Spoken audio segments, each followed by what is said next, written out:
बेसी नहीं उड़ रे बेटा नाश क देबो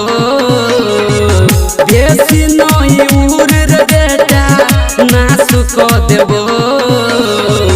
ऋषि देव माझी छियै बाँस कह देबो ऋषि देव सादा छियै बाँस कह देबो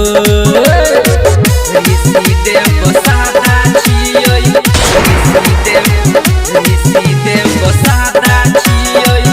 बाँस कह देबो ऋषि देव मुसहर मुसहर कही क बेटा उड़बै छही मजाक रे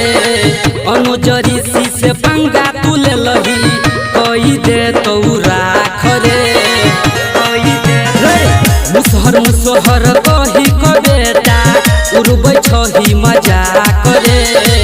अनुज ऋषि से पंगा तू ले लही कही दे तो राख रे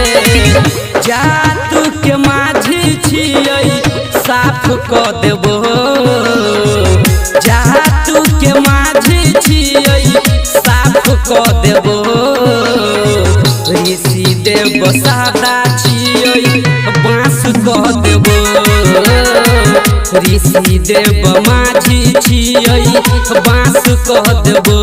बुझला ऋषि देव सादा छियै ऋषि देव सादा छियै बाँस कह देबो आशीष यादव क गाली तू दक बनै छे रंगदार रे माझी जाति क नीचा देखलही